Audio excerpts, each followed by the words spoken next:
पृथ्वी के इतिहास में एक बड़ा होल है, एक ऐसा होल जिसने साइंटिस्टों के सभी थियरीज को डिस्ट्रॉय कर दिया।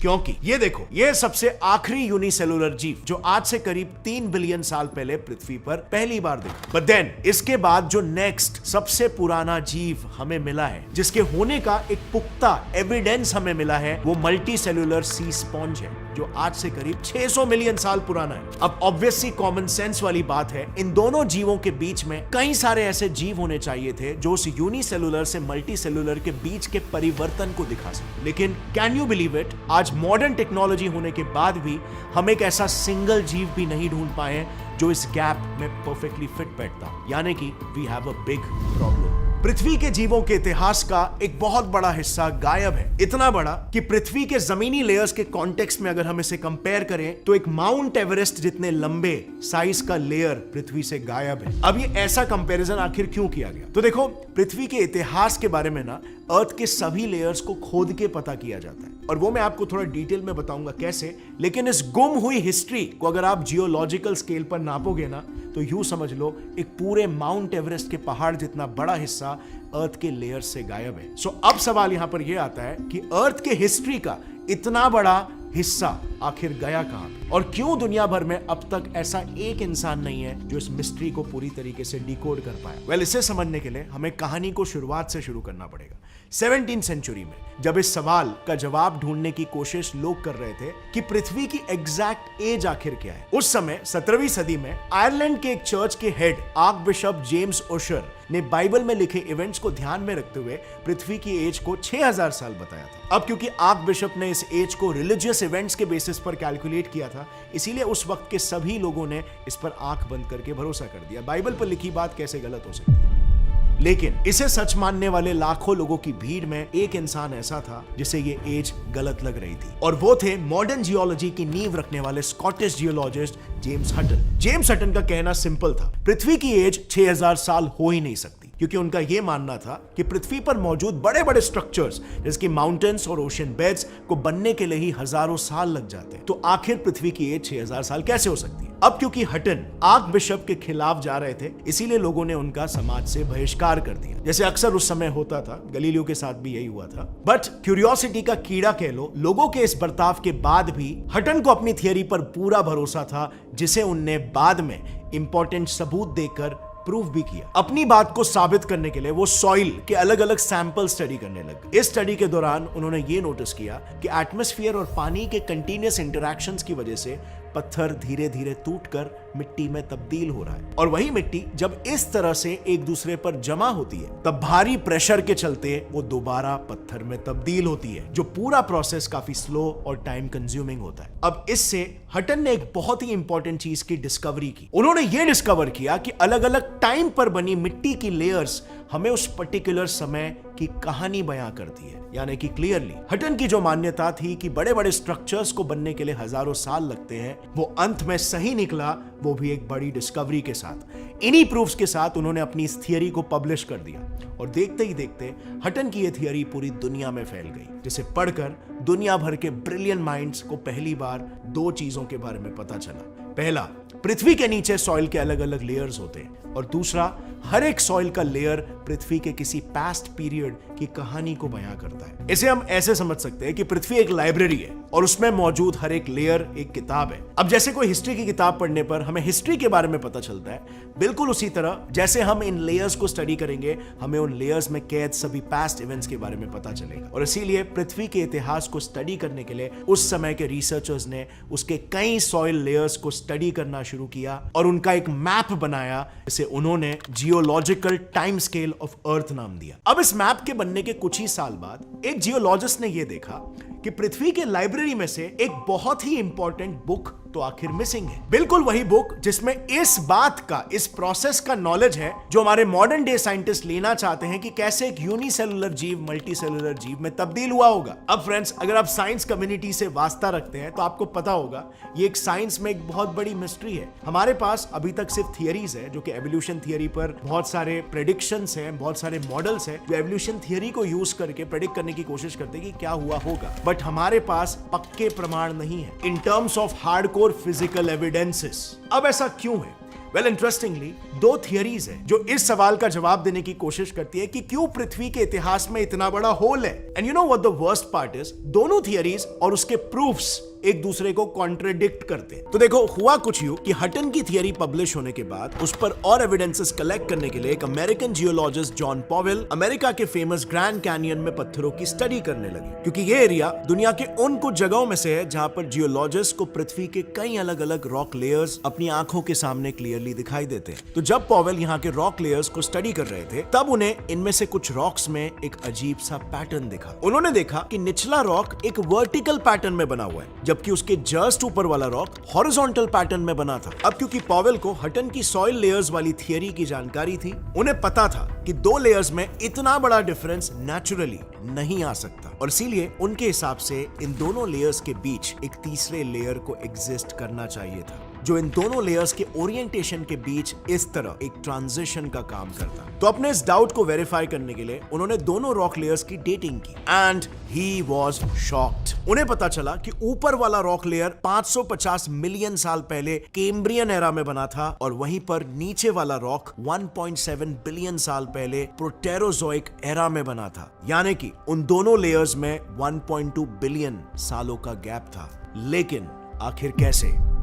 एक इतना बड़ा सॉइल लेयर पृथ्वी से कैसे गायब हो सकता है? वेल, पॉवेल के सामने भी यही सवाल था, और इसीलिए उन्होंने इसका जवाब ढूंढना शुरू किया। इस डायरेक्शन में काफी मेहनत करने के बाद भी अनफॉर्चुनेटली उन्हें एक भी ऐसा एविडेंस नहीं मिला जो इस गुत्थी को सुलझा सके। और इसी वजह से, क्योंकि इस फिनोमिनन के पीछे की असली वजह अननोन थी, पॉवेल ने इसे नाम दे दिया द अनकन्फॉर्मिटी, यानी कि जो जियोलॉजी के नेचुरल प्रेडिक्शन के साथ कंफर्म नहीं कर रहा, कोरिलेट नहीं कर रहा। अब मे भी आपके दिमाग में यह सवाल आए कि पृथ्वी पर मौजूद एक कॉन्टिनेंट के एक सिंगल कंट्री में एक स्पेसिफिक जगह पर एक मिट्टी के लेयर का मिसिंग होना क्या एक्चुअली में इतना बड़ा प्रॉब्लम है? ऐसा भी तो हो सकता है ना कि उस स्पेसिफिक जगह पर पास्ट में कोई बड़ा सा मीटियोराइट गिरा हो या कोई वोल्केनिक इरप्शन हुआ हो और सबूत मिट गए। वेल, यही सवाल साइंटिस्टों के दिमाग में भी आया, और बस इसीलिए ऐसा कोई गैप है कि नहीं, इसकी जांच पड़ताल शुरू की गई। तभी उन्हें पता चला कि प्रोटेरोजोइक और कैम्ब्रियन पीरियड के बीच की ये लेयर सिर्फ यूएस ही नहीं, बल्कि स्कॉटलैंड, कनाडा,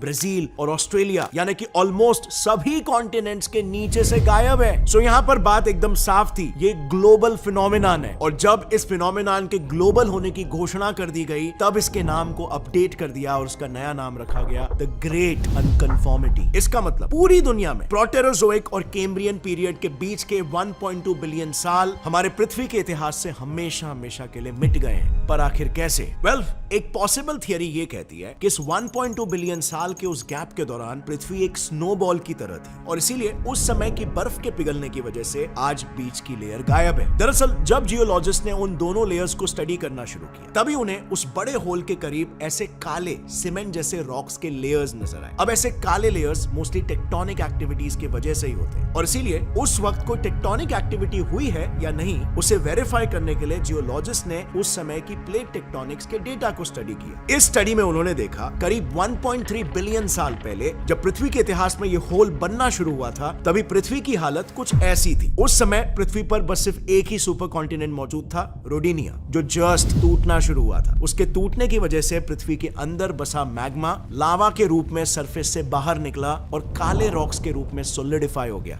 अब लावा के पृथ्वी के सरफेस पर आने की वजह से दो चीजें हुई। पहला, लावा से निकल रहे सल्फर ने पृथ्वी पर आ रही सनलाइट को रिफ्लेक्ट किया, जिसकी वजह से पृथ्वी का ओवरऑल टेम्परेचर कम होने लगा। दूसरा, रोडिनिया के टूटने की वजह से पृथ्वी के क्रस्ट में मौजूद लाइमस्टोन जैसे पत्थर ऊपर सरफेस पर आए और उन्होंने एटमॉस्फेयर में मौजूद कार्बन डाइऑक्साइड गैस को अपने अंदर ट्रैप करके कार्बोनेट्स बनाना शुरू किया। इससे हुआ ये कि एटमॉस्फेयर में कार्बन डाइऑक्साइड की मात्रा धीरे धीरे कम होने लगी, और अब क्योंकि कार्बन डाइऑक्साइड एक ग्रीन हाउस गैस है जो पृथ्वी को गर्म रखती है, तो आज से करीब 750 मिलियन साल पहले कार्बन डाइऑक्साइड की मात्रा इतनी कम हुई कि पृथ्वी का ओवरऑल टेम्परेचर घट गया। और यही वजह है कि ज्यादातर जियोलॉजिस्ट ये मानते हैं कि इन दोनों के कंबाइंड इफेक्ट्स की वजह से पृथ्वी पोल से लेकर इक्वेटर तक एक बर्फ के गोले की तरह जम चुकी थी। फॉर कॉन्टेक्स्ट, अगर कोई स्पेस से उस वक्त पृथ्वी को देखता तो वो कुछ ऐसी नजर आती, बिल्कुल किसी स्नोबॉल की तरह। और इसीलिए जियोलॉजिस्ट ने इस थियरी को नाम दिया द स्नोबॉल अर्थ। पर जैसे हमने पहले जाना था, ये बस सिर्फ एक स्पेक्यूलेटिव थियरी है, यानी कि एक हाइपोथेसिस, क्योंकि काले पत्थरों का लेयर सिर्फ रोडिनिया के एग्जिस्टेंस को प्रूव करता है, बर्फ के एग्जिस्टेंस को नहीं। और इसीलिए अपने हाइपोथेसिस को प्रूव करने के लिए उन्होंने इस बर्फ के एग्जिस्टेंस के सबूत को ढूंढना शुरू किया। इस डायरेक्शन में रिसर्च करते समय जियोलॉजिस्ट को वहां पर ये मिला। इसमें आप देख सकते हो नीचे वाला लेयर यूनिफॉर्म है, but at the same time इस पर कुछ स्लैंटिंग लाइंस भी है। सो जियोलॉजिस्ट ने सोचा कि ये लाइंस तब बनी होगी जब स्नो उस रॉक बेड के ऊपर मौजूद सॉइल को अपने साथ बहा कर ले गया, और इसी वजह से गैप के जस्ट ऊपर वाले लेयर का टेक्सचर काफी ज्यादा अनइवन है। यानी कि पृथ्वी पर आइस एज हुआ, जिसकी वजह से पृथ्वी एक स्नोबॉल बनी और इवेंचुअली वो स्नो मेल्ट होकर माउंट एवरेस्ट जितना बड़ा लेयर अपने साथ समुद्र में बहा कर ले गया। मीनिंग अब बस एक ही मेजर सवाल बचा था कि आखिर स्नोबॉल अर्थ पर यूनिसेलुलर जीवों को मल्टी सेलुलर जीवों में तब्दील होने की जरूरत क्यों पड़ी? वेल, इस सवाल के जवाब में विस्कॉन्सिन यूनिवर्सिटी के दो रिसर्चर्स पीटर और ग्रेशियस ने नॉर्थ अमेरिका में फैले कैम्ब्रियन एरा के 20,000 ओशियनिक रॉक सैंपल्स को स्टडी करना शुरू किया। इस स्टडी के दौरान उन्होंने देखा कि इन रॉक्स में पोटेशियम, कैल्शियम, आयरन और सिलिका जैसे एलिमेंट्स भारी मात्रा में प्रेजेंट थे। अब उन्हें पता था कि स्नोबॉल थियरी के अकॉर्डिंग जो इरोजन हुआ था उसके चलते एक बड़ा सा पार्ट समुद्र में भी गिरा था, और इससे हुआ ये कि समुद्र में मौजूद एलिमेंट्स में उथल फुथल हुआ, जिसका सबसे बड़ा नुकसान भुगतना पड़ा वहां पर रहने वाले यूनिसेलुलर जीवों को, क्योंकि इस उथल पुथल की वजह से ऑर्गेनिजम्स की बॉडी में जरूरत से ज्यादा एलिमेंट्स की भरमार हुई, जिसके चलते वो एक एक करके मरने लगे। अल्टीमेटली इस बदलते एनवायरनमेंट में अपने आप को ढालने के लिए उन्होंने एक अनोखा तरीका अपनाकर खुद को इवॉल्व किया। उन्होंने इन एक्स्ट्रा एलिमेंट्स को कैल्शियम फॉस्फेट और कैल्शियम कार्बोनेट मिनरल्स के फॉर्म में एक्सक्रीट करना शुरू किया। And here comes the interesting part. उन्होंने उस समय ये सभी मिनरल्स अपने सर्वाइवल के लिए बनाए थे, लेकिन लाइफ ने उन चीजों को एक अलग ही मोड़ दे दिया। लाइफ ने इन मिनरल्स की मदद से बोन्स, टीथ्स और शेल्स बनाकर नए लाइफ फॉर्म्स को जन्म दिया in the form of multi cellular organisms. और प्रोबेबली यही वजह थी कि इस गैप के तुरंत बाद वो फर्स्ट मल्टी सेलुलर ऑर्गेनिज्म एक सी स्पॉन्ज था, जो अगेन मेजरली कैल्शियम कार्बोनेट से ही बना होता है। So fascinating, right? Mystery solved? Well, except there is a twist.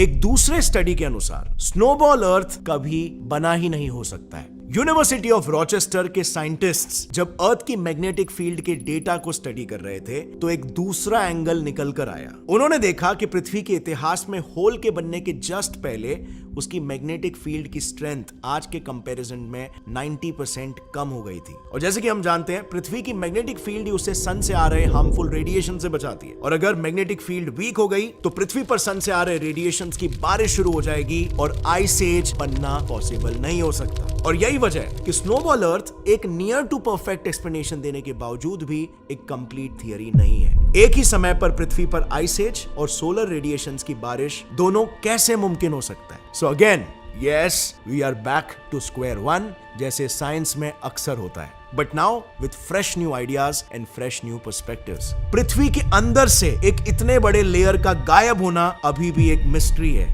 लेकिन ये इकलौती अनसॉल्व्ड मिस्ट्री नहीं है। पृथ्वी की एक और एक बहुत बड़ी मिस्ट्री है जो अभी तक अनसॉल्व्ड है। एक ऐसा इनविजिबल बैरियर जो सिर्फ 35 किलोमीटर्स दूर बसे दो आइलैंड्स में पाए जाने वाले एनिमल्स और बर्ड्स को आपस में मिलने से रोकता है, और इस वजह से सिर्फ 35 किलोमीटर्स के डिस्टेंस में ही आपको ऐसे जानवर और बर्ड्स दिख जाएंगे जो एक दूसरे से कंप्लीटली अलग है। दरअसल इंडोनेशिया के दो आइलैंड्स बाली और लोम्बोक, जिनमें सिर्फ 35 किलोमीटर्स का डिस्टेंस है, वहां पर पाए जाने वाले बर्ड्स और एनिमल्स के स्पीशीज में जमीन आसमान का फर्क है। और साइंटिस्ट का यह कहना है कि वहां पर एक इनविजिबल बैरियर है, एक ऐसा इनविजिबल बैरियर जो इन दोनों आइलैंड्स के बर्ड्स और एनिमल्स को क्रॉसओवर करने से रोकता है, यानी कि मिंगल करने से रोक रहा है। अब ये बैरियर क्या है और ये कैसे बना, बहुत ही इंटरेस्टिंग फिनोमेनन है। इसके बारे में मैंने अपने इस वीडियो में डिटेल में कवर किया है, इसे आप यहां पर क्लिक करके देख सकते हो। अगर इस वीडियो से कुछ भी नया सीखने मिला, एक लाइक जरूर ठोकना, and see you next time. Till then, take care, जय हिंद।